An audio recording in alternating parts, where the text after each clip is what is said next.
Good morning, children. So now we are going to discuss the topic of the circular motion of an object on a level road.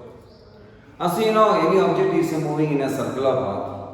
Always a force is responsible for keeping this object is in a circular path, and we call this force as a centripetal force. And this centripetal force is always acting towards the center of this circular path. For example, when we are considering the situation of a stone is rotating in a circular path by a string. So in that case, you can see that this is the way the stone is taking a circular path. This stone is tied with a string, and this stone is moving in a circular path. You can see that when this stone is moving in a circular path, always there is a force is responsible for keeping or holding this stone in a circular path. That force only we call it as a centripetal force, and that is acting towards the center of this circular path. That is the reason if you are leaving this string, we can see that this stone is moving in a tangential path. It is going away from that circular path because now there is no force which is acting towards the center. So, in order to keep this object which is moving in a circular path, always there is a force is acting towards the center, and we call this force as a centripetal force. And in this case, we can see that this stone is rotating in a circular path. In that case, the centripetal force is provided by the tension acting on this string.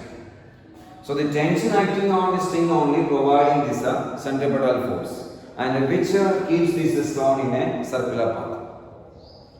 Similarly, we can consider some other situations. For example, in the case of planets which are revolving around the sun. In that case, we can see that the gravitational force between the sun and the planets keep these planets which are revolving around the sun. So here, along with this, we are going to discuss the topic, the motion of an object in a circular motion of an object in a level road. So we are considering the situation as for example, a car is taking a curve on a level road. What are the various factors responsible for while taking a curve turn on a level road in the case of a car? So we are considering that situation also. This is the road is there. There is a curved road we can say. This is where curved road is there. And our object, for example, in the case of a car or something, is moving on this level road. Like this only it is taking a curve. So we can see that in that situation, so this is the way our object is taking a curve. And representing this object on this surface only. We can see that when this object is taking a curve, can you say that what are the various forces are acting in this object during this time? Of course, you can see that there is a weight mg is acting in the downward direction. So we can say that this is W, which is equal to mg. And also, this is surface exerting a force on this car. We can call this force as a normal reaction force. Like this, a normal reaction force is also acting on this object.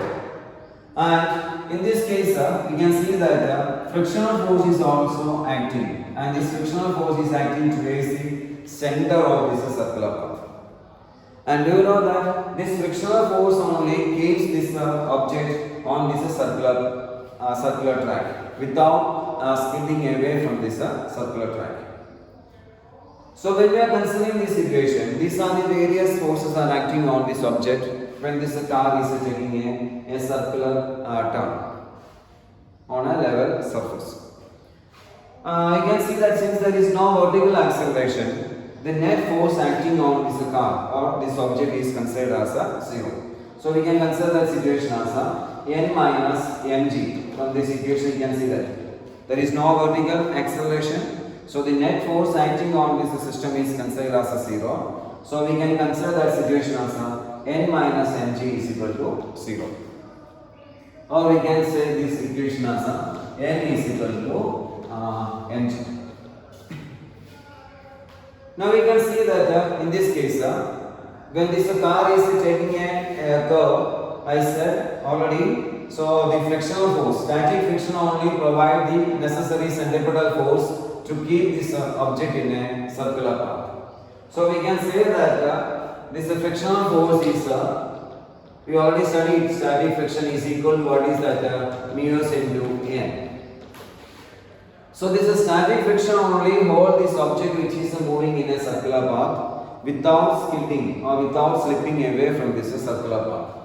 So we can say that maximum static friction Fs is considered as what is that mu s into n, or we can simply represent this as F is a static friction which is a mu s into n. So in this case we can modify this equation as we can see that and also we know centripetal force acting in this case is considered as what is that mv squared divided by r. So this is a centripetal force is acting when this object is moving towards is a circular path. And this centripetal force is provided by static friction. Static friction only. So we can mention this as what is that mu s into n. Mu s into n is considered as mv squared divided by r. And n already we know that what is the value of n? Mg only. So we can mention this equation as mu s mg is equal to what is that mv squared divided by r. So some of the terms we can cancel from this equation. You can see that. So the equation becomes what is that v square is equal to mu s into rg. So this is where we can representing the value of velocity, or we can say that v is equal to under root of mu s into rg.